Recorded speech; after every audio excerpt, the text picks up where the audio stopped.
All right, welcome everybody to Panvala's October Town Hall. This is kind of the monthly gathering where we get together to hear what's going on with Panvala, but especially to hear what's going on in some of the communities that are part of Panvala. Share some of the good insights and learning that each community is doing about like how to make the community thrive, and kick off some interesting discussions about what's going on in community life in general. We do it the first Tuesday of each month. November's will be the first Tuesday of November. I believe that's November 2nd. So excited to see you there as well. Before we dive into the community spotlights, which this month are on Raid Guild and DXdao, I'll start with a couple of announcements. So first of all, this quarter's monthly distributions for the donation matching round that just ended at the end of September. You're going to start getting those in your community's wallet after October 29th. That's when the smart contracts on chain actually release the tokens that we can then distribute. So after October 29th, that's when those will start hitting. If you want to be walked through the scoreboard spreadsheet that allocates how much each community gets, let me know and we'll walk you through it. And then each community's page on panvala.com is going to be updated with all the numbers for this quarter this week. So instead of it saying since June 1st on that page, it'll say since September 1st, and that'll be the numbers for this quarter that your community is getting. The second quick announcement is if you need help with Panvala, if there's any questions you have, you should definitely sign up for a community check-in call. We put the link to do this in the Telegram channel every once in a while. If you can't find that link, you can just go ahead and go to panvala.com, click the Join Panvala button, and that actually takes you to a Calendly page where you can book some time with the membership committee and make sure that we can walk you through whatever issues, whatever questions you're going through. We want to make sure that gets cleared up. So there is a better link for that than the one on panvala.com right now. But if you can't find that other link that we end up putting in the Telegram channel, you can use that as a backup. But we want to check in with you and see how your community is going. We try to do this automatically for as many communities as possible. But if you want to be bumped up in the list, you can just request one and we'll move you to the top of the list.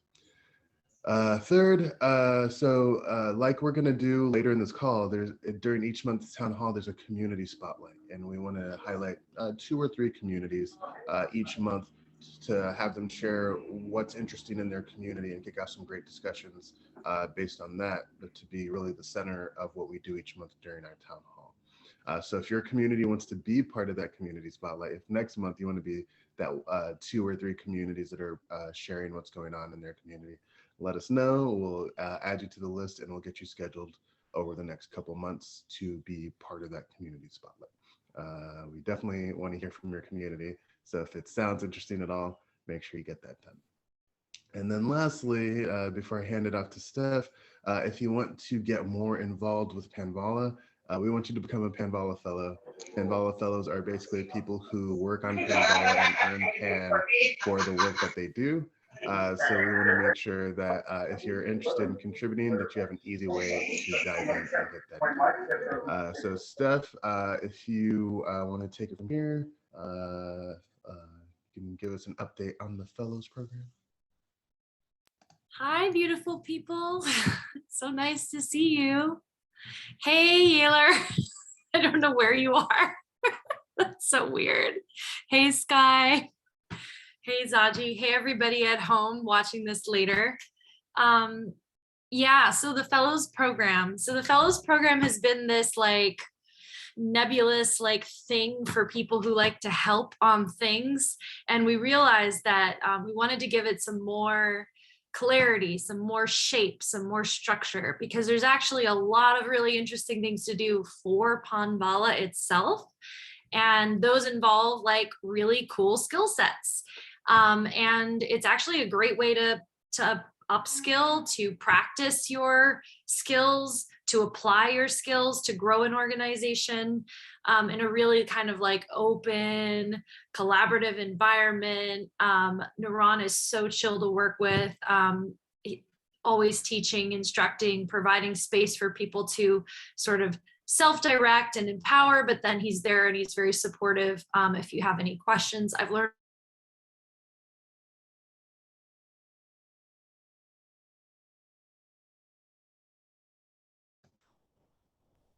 Steph, I think we lost your lost audio. volume, yeah. Steph, we lost your volume. Fellowships I wanted to share with the community that are sort of open. And then there's also the idea of build your own fellowship. So if you want to build your own fellowship, you can also come in and propose something. And you can build your own fellowship by maybe just joining as a fellow, lurking around, joining our calls, seeing what we're up to, having one-on-ones with Naran, with myself, with other fellows, and then build your own fellowship. I can't say enough positive things about working on Panvala. It's a very healthy workplace, that you have a lot of freedom, and you can really make an impact. So and you get paid. Isn't that great? So here's the different fellowships that we've kind of come up with. One is a governance fellowship. So Naran is handling a lot of the quarterly governance cycle that happens. So a lot of the execution of transactions on chain, running the DAO operations. If you notice, if you're part of Panvala, we don't have a heavy governance hand here. That's because, a lot of it is just pretty straightforward and Naran is just running it. But if you want to help execute governance and improve governance at Panvala, we have a governance fellowship.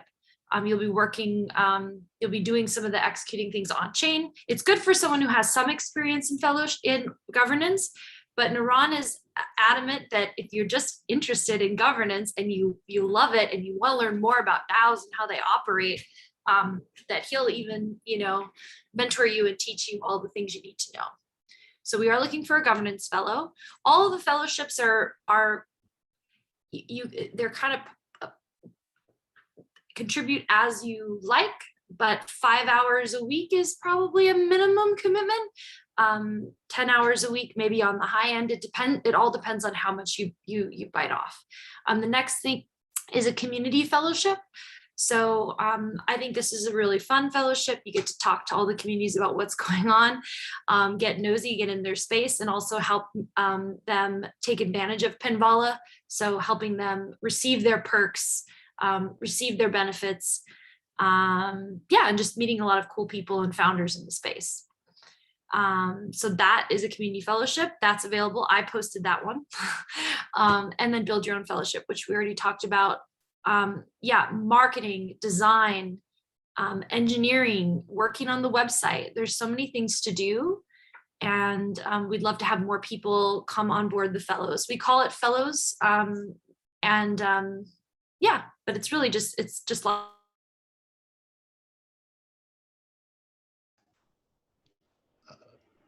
So it cut out a little at the end, but I don't think we missed that much. Thanks, Steph, for that update on the fellows program. We definitely want more fellows. It's grown significantly in the past couple months, and it's always great to have more people contributing and steering the ship that at the end of the day is 64 communities making decisions about how they share resources and how they grow their resources over time. So I always want more hands in the pot. Before we hand it over to the two communities for the community spotlight, I wanted to give a quick preview of a proposal that we're going to put forward next month about how we can allocate the quarterly inflation beyond donation matching.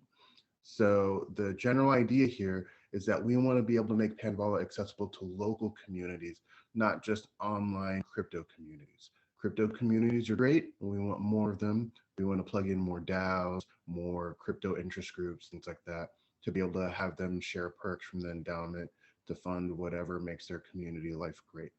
But we also want to do that for local communities to show more clearly what Panvala really is.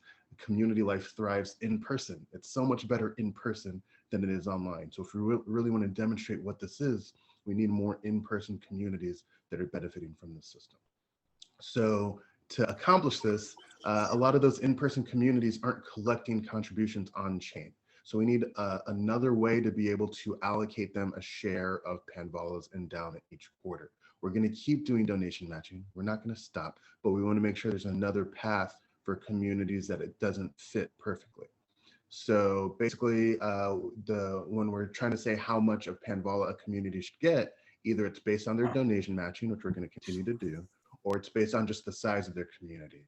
How many people are in it? How many people show up to things? How many people are contributing money to make the community go?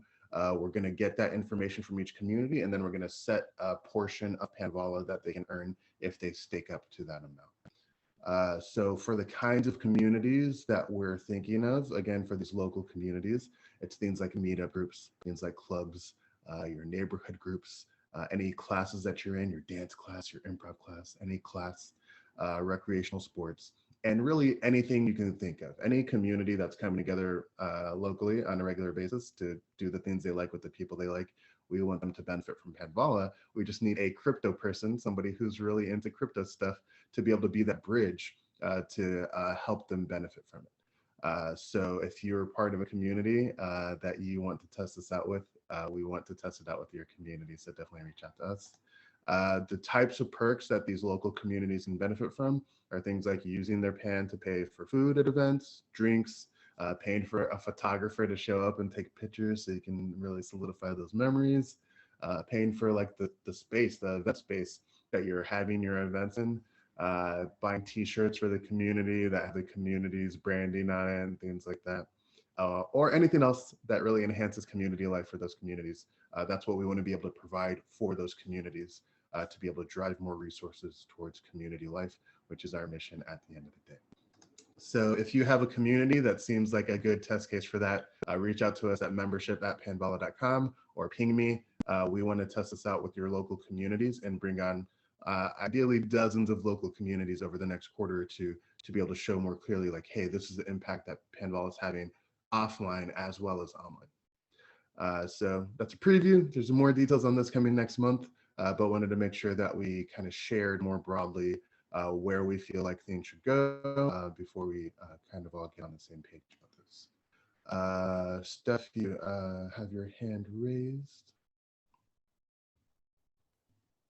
Hey, by the way, as this applies to existing communities, so if you have some PAN that you've earned and your PAN is sitting there, you've been getting your distributions and you've got this PAN,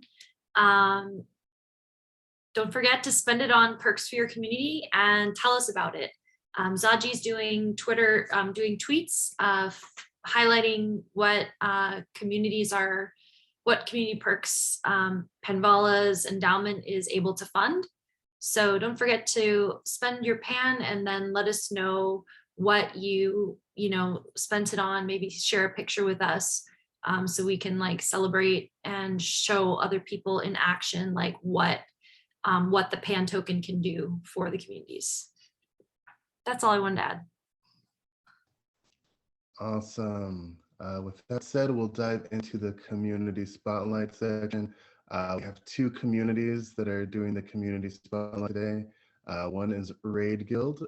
Raid Guild is a DAO that helps build Web3, so provides services for various Web3 projects, to developers, designers, etc. And also DXdao, which is a decentralized collective that's building DeFi tools that are truly decentralized. So if either of you can go first, but since Rachel is first in the slide, we'll default to that. Awesome. Yeah, let's take it from here. Hey everyone, how's it going? Bear with my audio. I'm having audio issues as usual, but I'm stoked to be here and to talk a little bit about Raid Guild. Actually, the last thing you just mentioned was really interesting because we, as many of you know, we just ran MCon in Denver a couple weeks ago, and we could have used the Panvala treasury to fund some cool stuff at Raid Guild. But instead, I went ahead and spent like $750 on axe throwing for the community, which would have been great. We could have talked about how Panvala funded that fun thing. So next MCon, it's going down. Panvala will pay for the fun thing, and we'll use our budget for that surplus. So with that aside, Raid Guild is, as many of you know, a collective of Web3 mercenaries. We slay product demons. We work on all kinds of things in the Web3 space. If it's on Ethereum or tangentially, we can probably build it or create it for you, as well as building internal infrastructure. We build things like Wrap ETH, Smart Escrow, Moloch DAO, we're maintaining the upgrades of Moloch right now as well. So it's a really diverse group of people that ranges from content creators to smart contract developers.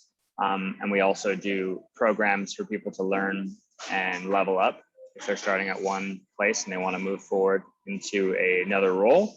It's very diverse. There's tons of room to go in the direction that inspires you the most, basically. In the last few months, we have launched a few cool things, which I think are worth touching on. We launched the Raid token, which is a services token for, it's an access token, basically, for the Raid Guild. So what it allows us to do is to kick back to the raiders and the clients for supporting us and helping make Raid Guild what it is today. And then we have a dashboard on raidguild.org where you can actually stake Raid on your proposal. So let's say you're like, hey, I want to build a front-end website with a MetaMask functionality and some cool graphics. You put your proposal in, and then you stake. If you have Raid, or you can buy Raid from HoneySwap, you are able to go in and stake Raid to make the proposal go up to the top of the list, basically saying like, I hold this much Raid and I really want you guys to build this. So it's a great signal for us and alignment to see like who is in alignment with us, who wants to hold the token, and how we can create more utility for the token. So that's our first use case. There are many more use cases that we're exploring. We have a working group right now, which is basically like hashing out those ideas and thinking about how we can add more utility and functionality to the token itself so that it can hold value throughout time. And then the second thing I wanted to talk on is the cohort program. We are running cohorts of between 50 and 60 people every now and then, whenever the group decides they want to start a new cohort. It's not on a strict time schedule. They've been running like quarterly, I think, right now. And those have had huge success. So I think it's all about cultural alignment. Like the D&D theme is very strong with our community. So you have all of our roles from necromancers, paladins, warriors, bards, who are all doing different things, right? They're doing marketing, they're doing development, they're doing, client management, and it creates this kind of fun environment. So throwing new folks into the mix is like, joining Fortnite with a fresh account. You're like, okay, cool. What do I do in this world? What do I do here? You start to figure out where your weapons are, where your tools are, start to figure out where the battles are, where the raids are. And we utilize all of this terminology to give people a sense that like, we're not just working here. We're building something together. We're playing something. We're working on this coordination mechanism together, because the ultimate goal of Raid Guild is to defeat Moloch, the god of coordination failure. So it keeps things fun. It keeps people engaged. And we've seen a huge turnover rate from people completing the cohort program to actually becoming raiders themselves and working on client projects or their own projects. Because when you work with Raid Guild, you don't just have to work on client projects. You can actually hire the Raid Guild or find allies to build your own things. And Monster Maps is a great example of that.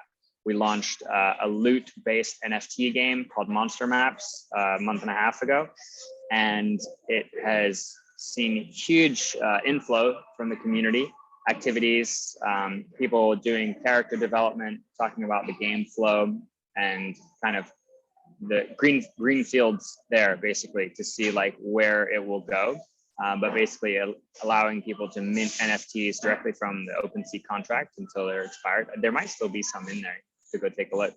But Monster Maps is really fun, a very emergent community design that I really enjoyed participating in. And I think a lot of people got really excited about writing stories and doing quests for Monster Maps. So if you want to play a game with the Raid Guild at the earliest stage, go find the Monster Maps Discord.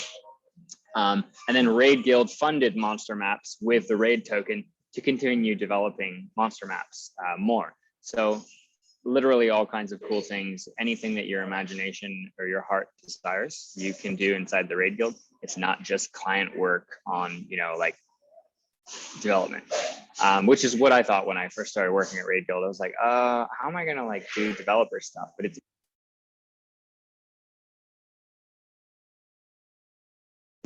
sorry, I was getting a call. So now that I'm back, I guess I should pause. Does anyone have any questions or like anything like that? Yeah, I do have a question. Hi, Yaler. I was wondering how the cohorts work in terms of like time commitments. Yeah, what do people need to know if they're interested in joining the next one? Yeah, definitely. So the cohorts are, you can apply to join a cohort by going to raidguild.org and then hit the join button. You'll get an email when you've been accepted into the cohort, letting you know when it's going to start. As far as a time commitment, it's just a couple hours a week. It's about a month long, and the goal is to familiarize yourself with the way that a DAO actually works together. So you'll be looking to find a group of people who you want to collaborate on something with. So you will either take an idea or bring an idea. And then around that idea, you guys will build a product or you'll build a demo, basically. What we're doing right now is we're actually allowing groups to sponsor the cohort program. So the last sponsor of the cohorts was MetaFactory, and MetaFactory was actually able to envision a whole new dashboard for their website. So you're looking at curation, you're looking at tokens, you're looking at, you know, the way that people could stake and swap and then purchase things as well. So you have a full-on Web3 native dashboard that would be MetaFactory's new homepage effectively. And that was all designed and developed by Raid Guild cohort members. So new folks to Raid Guild, not even people who are, you know, OGs in the community, which I thought was really, really cool because it showcased the skill and the talent of those individuals who were literally just applying to work with Raid Guild. And now what MetaFactory can do is hire that working crew to actually deploy that dashboard with some changes that they want to see in there as well. So that's a good thing. And I think, like, you know, you can do this in nights and weekends, even if you have a full-time job. I tell people, like, you know, the best thing you can do is go through the cohort program, you know, graduate, familiarize yourself with the way that the DAO works, and then make some allies, you know, find some people who you would like to work with, who you enjoy working with. We have such amazing community members and really supportive people who, you know, if you're like, hey, I literally don't know what I would do if I was working with a DAO, like just show up. I think that's the key. Showing up, being willing to help, and to say, like, to identify where opportunities are is the biggest thing that will work in your advantage. Because when you show up and you say, well, I don't have any skills, I don't know what to do, it's probably not a good fit for me, that's the end right there. It's like you've already lost. But if you show up and you're like, you know what, I'm gonna figure out how I can help. I know there's something I can do for this group. Maybe it's writing a blog post, maybe it's helping edit something for grammar, maybe it's doing some social media stuff. Like, any of those things are really helpful, and they make a holistic group. Like, there are needs at all levels, basically. And a good raiding party needs to have every warrior with their specialty, right? Bows and arrows, swords, axes, and all this kind of stuff. So we think of it like that. You have a well-balanced group that can have lots of different skill sets, and the cohort program will help you get there.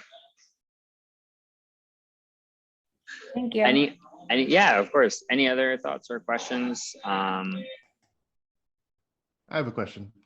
So Raid Guild started this cohort program relatively recently, right? I'm interested in just seeing, like, how you think it's gone, like, beyond just like as an onboarding thing, but also like just within the culture in Raid Guild. Like, is it something that makes people feel like more tied in? Like, how is it affecting the community life in Raid Guild? So actually, that's a really good thing. I think it's making me think we should do a update post. We should, like, interview the people that run the cohort and see, like, how many people have been through the cohort, how many have become members. Like, we don't always do the best at, like, data collection, because we're just like, let's just do the thing. We'll, like, see how it looks on the back end. But I would say the community feels very strongly about the success of the cohort program because we're growing. We see new members coming in all the time. We see people, like we see really talented folks joining the organization and making their way into the DAO. So we know it's working from that metric alone, basically. How is it affecting the community? Well, it's, like I said, we're growing, right? You know, you get exposed to people. So when you're in our Discord, there's like hundreds of channels, right? And you know that you can't look at all those channels. Like, it doesn't even matter. So, like, what I like to gauge is, like, when you can see that our Discord server is always active 24/7, there's someone in a voice channel hanging out or hacking, and there's so many new projects that I've never even heard of. That's kind of a metric for success. I'm like, we're beyond, you know, we're beyond what I can even keep an eye on before. And that was like where I used to pride myself on. It's like, I know every raid, I know what's happening in all of them, and I know who's the lead. I have no idea who the like leads are of anything anymore are. I just know when I show up to help, there's all kinds of new people and interesting ideas floating around. And when you remember, it's really fascinating to see those folks come in, to see their ideas influence the organization, because I think we're getting more diversity of perspectives and more plurality of skills, which is something I feel very strongly about. We used to be very developer centric, and now we're getting a lot more marketing people, a lot more content people. We have a story writer guild. We have a marketing arm. It's really cool, actually. Like, I think we should definitely write something about it. It would be worth publishing. Maybe I'll talk to the Storytellers Guild about that. But I think the impact has been significantly positive. That's awesome. If other people have any questions, feel free to ask them. I would say that's generally covers my update for the Raid Guild, though.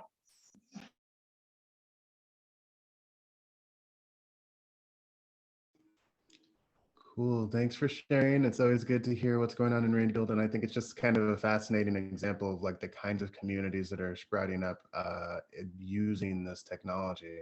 Like I don't think there are that many engineering cooperatives out there. There are some, like I know one locally in Austin where I live, but like just seeing the growth of Raid Guild over time as people plug into it and then just start putting their skills to work under the control of their community and themselves is just like a working environment that not that many people are used to. So seeing that grow is always great to see. So thanks again, and we'll hand it off to Sky from DXdao for the second community update. Cool, thank you. Good to hear about Raid Guild, Yeller. Thanks. And so I'm going to talk about DXdao, but I'm mainly going to talk about governance. You know, DXdao has been an early member of the Panvala community and has always been super excited about that. DXdao, like a DAO, so DAOs come in all different shapes and sizes, and we're starting to see, you know, DAOs can be Telegram groups, DAOs can be the Panvala community using different types of governance, DAOs can be all on chain, DAOs can be, you know, lots of different things, and really they're just you know, communities organized around a mission, you know, and often managing some type of on-chain treasury, but not necessarily. And so DXdao actually is really, you know, is building interesting products in the DeFi space, but from the start, it's really just a decentralized governance body or a collective. It started as a true on-chain DAO with about 400 members about 2 years ago, and it was initially originated by a you know, Gnosis and DAO Stack coming together and saying, let's create a DAO that will have the ability to govern products in the space that are decentralized. And it's hard to, and you can't really have a decentralized product unless you have a decentralized body that can govern those products. Because if a team is doing it, you could argue that the product's not actually decentralized. And so it comes down to basically like central points of failure. And so how do you create products and ecosystems where there are as few points of central, you know, failure as possible? And so DXdao also has a unique governance mechanism compared to a lot of other projects in the space, where it has been using from the start reputational based governance. And reputational based governance is almost like the opposite of liquid token governance. Most projects have a liquid token that you can go out and buy, and once you have that token, you use that token for governance in the system, and that determines like how decisions are made. But you know, with that, often, you know, if you have a lot of capital, you can just go buy a lot of those tokens and like sway a vote. A lot of times those projects ended up, you know, starting with a lot of the tokens in the hands of certain people, whether it's the early investors or the early teams and things. And so reputational governance is a little bit of an opposite view, where the only way you can earn voting power in DXdao, as an example, is to earn it, basically. So you have to do contributions to the DAO, and then you earn this reputational governance, and it's non-transferable and it's slashable by the DAO. So if you did anything malicious, the DAO can actually remove your voting power. And so what we've learned over the last couple of years, while we've used that like true on-chain governance to build products, make decisions, mainly in the DeFi space, we have Omen prediction market platform. We have a DEX AMM called Swapper, which is on Arbitrum, Mainnet, and XDAI. And we have a few other products as well. But we also build our own kind of governance products, because really without actual working governance, all this stuff is very hard to do. And we try to do it as like a sturdy and censorship resistant way as possible. And so what we learned though is DXdao actually raised money by introducing a financial token into the space called DXD token, and that was capital contributions to the DAO from people who had capital. And DXD token is the financial token of the DAO, and then there's the reputational token of the DAO, which is the voting power. And so what we've realized over the last maybe years of having that system is, we think, and we've created what we think is the future of governance, is a mix between these two types of governance. And so that would be a mix of reputational based governance and partly liquid token governance. And so there is no project currently in the space that I think that where they have this dual governance system. And so this is what we're calling governance 2.0.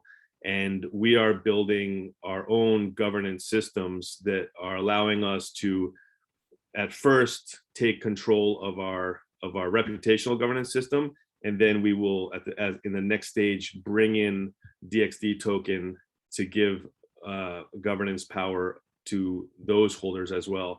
And so the idea is that this basically, you can think of it almost like a governmental system, where we're basically gonna give a balance of governance to the capital providers who provided initial capital for the mission of the DAO, and then also a lot of voting power still is held in the hands of people that have actually contributed. And so contributions to the DAO can be working for the DAO, it can be bringing new ideas to the DAO, it can be building a product for the DAO, it can be some type of one-off initiative to anything that basically creates value to the DAO. Through on-chain proposal, you can ask for reputation and you can basically earn governance power. And so governance 2.0 is, we think there will be this kind of a formula of the reputational governance plus liquid token governance that decides like your kind of voting power, your net voting power in the system. And then that will be used to make like on-chain proposals. The other really interesting thing with reputational based governance is, as everyone knows, we live now in a multi-chain world. So like obviously mainnet Ethereum is probably the most important chain, or is the most important chain. And then we have other chains like side chains like XDAI and Polygon. And now we're starting to have real L2s like Arbitrum and Optimism, right? And there's a whole bunch of systems and DAOs out there where if you have your liquid token on, say, on mainnet, it's an unknown on how you do governance on these other chains, right? Like you can bridge tokens over to other chains, but once you do that, you only have a certain amount of tokens there, and then do you only vote with the tokens that are on that chain and things like that. So no one's really, this is only starting right now, but no one's really figured out how liquid token governance works across multi-chains. However, DXdao had, with this reputational based governance, which also the Moloch DAOs also have this kind of share or non-transferable voting power reputational based governance as well. So Moloch DAOs can probably do this too. But you can actually take like the clone of all the rep holders on mainnet, for example, and you can actually port that over to another chain. So we have ported that like snapshot of reputational governance onto XDAI. We've ported also over to Arbitrum. And so you start to have like what we call bases of governance. So you have obviously the big treasury and most of the big decisions happen on mainnet, but then you can also do, you know, a lot of your like active daily worker proposals and signal proposals and things you can do on XDAI, or you could do eventually on Arbitrum as well. And that's obviously cheaper, and you wouldn't want to move your whole treasury over to XDAI probably, but if you're going to do like monthly payrolls, we can move, you know, a few $100,000 over to XDAI. We can do like a whole volume of governance of proposals and things, which are cheaper and faster. And we know that the voting base, which is the reputation, is very, very close to what it is on mainnet. And so then you actually, it's almost like squad, like what we could call sub DAOs or squad DAOs, where, you know, theoretically the distribution of the voting power can actually go diverge from each other across chain. But as you do that, you have ways to like, you know, re-up and match it back on like the mainnet and things like that. But what like it also is interesting because if you have a governance body on another chain governing a certain product on that chain, and people start adding value to that specific product, maybe it makes sense for those people to earn voting power in that base, but maybe not on mainnet. And so it creates this like really dynamic like DAO system that's more than just like one central DAO on mainnet that you can experiment with. And so all of this stuff is very experimental. There's not many people or not many projects that are like trying to play around with this type of system. But I think that more and more, you know, you hear about Vitalik talking a lot about like straight liquid token governance. There's so many problems with it, and it's not just like whales can control things, but there's other problems as well. And so whether it's proof of humanity or having identity on chain, or, you know, proof of contribution to a DAO, there's all these different experiments happening. And we would, in any DAOs that are interested in this like other form of governance, like that's outside of just straight liquid token governance, please reach out to us at DXdao. We are experimenting with it ourselves, but any other communities that would like to as well, we'd be happy to like collaborate and share like all the open source frameworks and tools that we are using. Yeah, so that's kind of like what the future vision is. And, you know, anyone that's interested, please reach out. And if there's any questions, I guess I can stop there. If there's any questions about that, happy to answer or dive into anything deeper. I want to ask really quickly. So like when you said the potential for diverging, does this mean like the DAO could actually like fork off or fractalize, and people could like have hubs on different chains that were just feeding back into the main projects?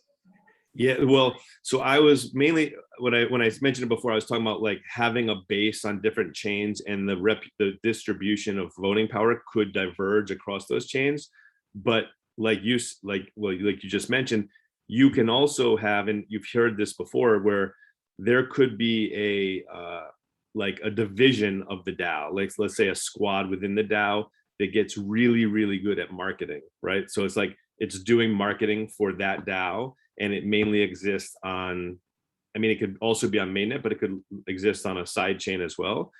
That it theoretically, like that DAO, that sub DAO within that community, if it's really good at marketing, it could start to team up with other marketing DAOs, or it could start doing services, marketing services for other DAOs as well.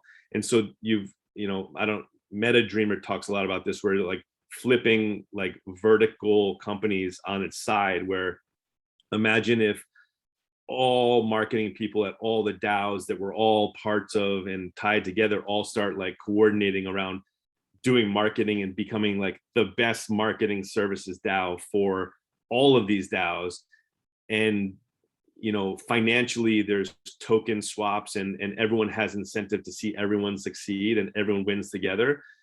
Like you're going to start to see, and this is basically what I call DAO to DAO relations. And DAO to DAO relations, you know, whether it's through Panvala, whether it's through, you know, PR DAOs that are happening, or servicing or services DAOs, or Raid Guild is another great example. Yeah, where it can start, these DAOs can start to do things for any DAO that exists in the space. And as a DAO, when we need things done, we would much rather hire another DAO that is like, that we can have a connection and tie to do something for the bigger DAO, than hire like an external third-party company to accomplish whatever the goal is. Steph. Oh, we can't hear you. You're on mute. Sorry. There's a little initiative bubbling at that we kind of like started at MCon about Panvala and Uber House helping create this community builders DAO, where there's like, it's like subsidized, so people can go to this community builders DAO and they can get help building their community, and these community builders who normally get like can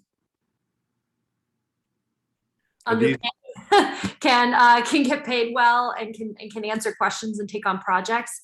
But I think it's like another kind of, like you're saying, like flipping something on its side, like bringing a coalition of like community builders together to like make them stronger, and then like making sure that they get like fair compensation, that they're sharing, they also like can share strategies and like talk with each other. So yeah, Cool, I think that also that is the community builder. Also, like Discord moderators are like part of that, right? Like every community needs like these is lacking on Discord moderators, and these, a lot of times these Discord moderators are some of the key community builders. And so if they can all join together and they can share like best practices and knowledge, and actually theoretically sell their services and expertise to different DAOs, I think DAOs would be very willing to pay for things like that. Yeah. It's interesting because like as a community builder, I don't think I would like to be pigeonholed as a Discord moderator, because it would be like, it's like someone saying like, oh, you're a like a code maker. It's like, well, no, I think about architecture. I think about like when I'm building, I think about, but I do see that as like, that is like one of the mediums in which community building happens. And like, and knowing the art of the Discord.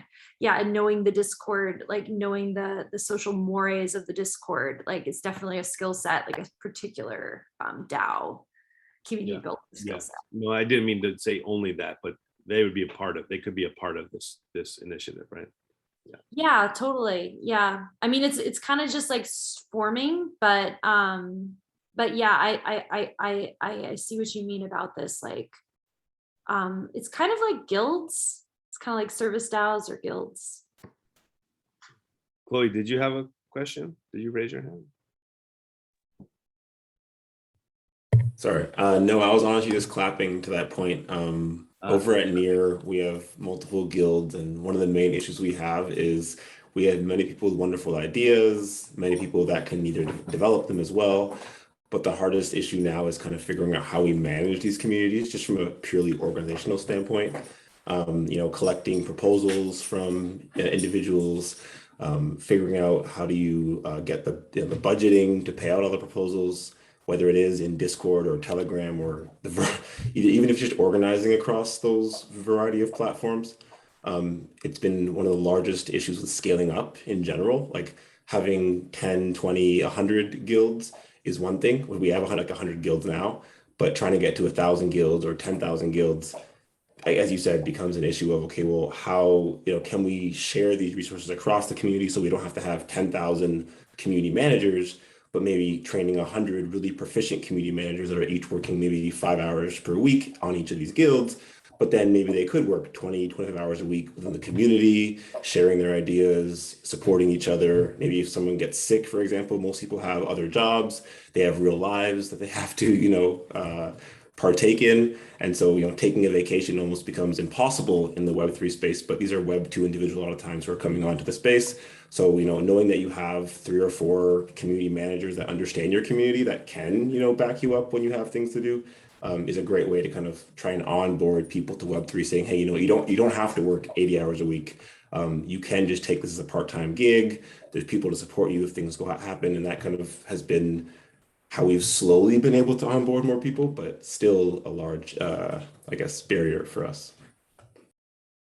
Totally. It's a new paradigm in our world that people can float around mainly these internet collectives and contribute as much or as little they want to each of these, instead of, having to commit to just one company that you work for. Like if you work for Google, you can't also do stuff at Apple, right? You're not allowed to.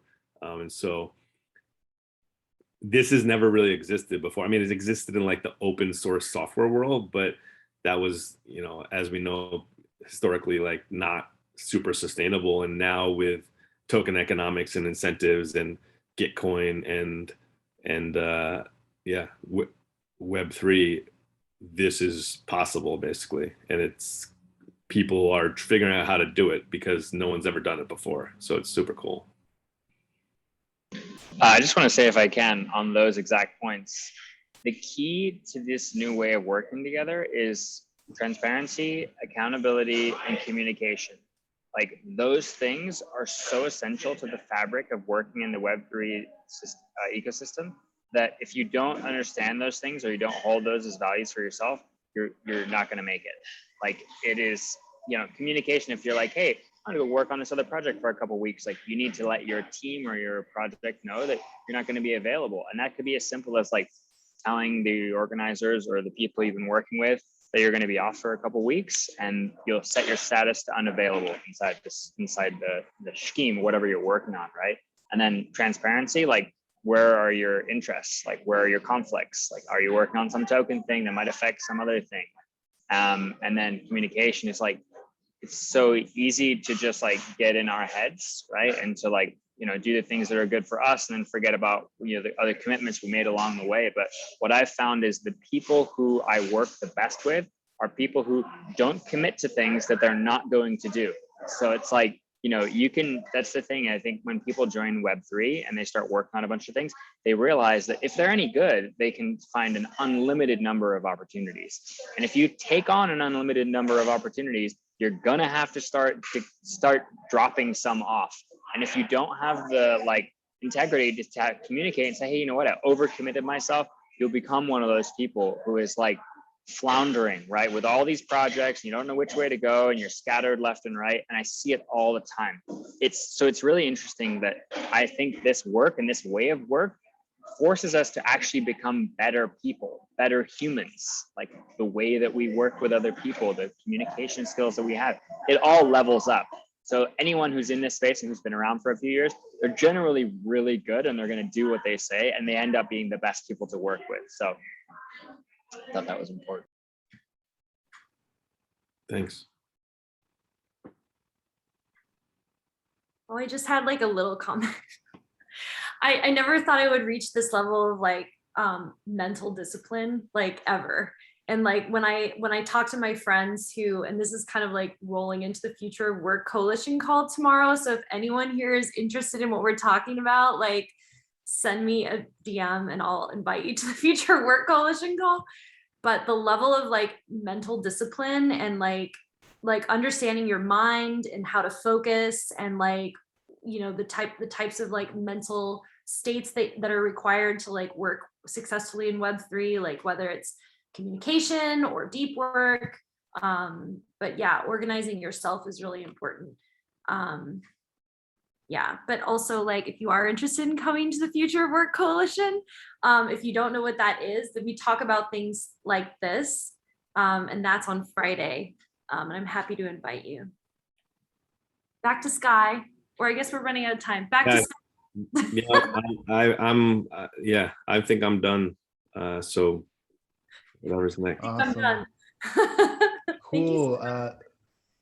Thanks, Sky, for sharing. It's been great to hear what DXdao is doing. Again, DXdao is very early on in Panvala, so it's exciting to see the progress that you made and the contributions that you make to projects outside of DXdao by using Panvala to make that happen. It's always good to see. One last thing before you drop off. So like this call is a little bit early for people on the West Coast. So for next month, the rough idea is to shift it 3 hours later. And I just wanted to check if the people who are here are cool with that. Just 3 hours later, 1 p.m. Eastern. Does that work for the people who are here? Is that 10 a.m. Pacific? Yes. Is it going to be the same day, Tuesday?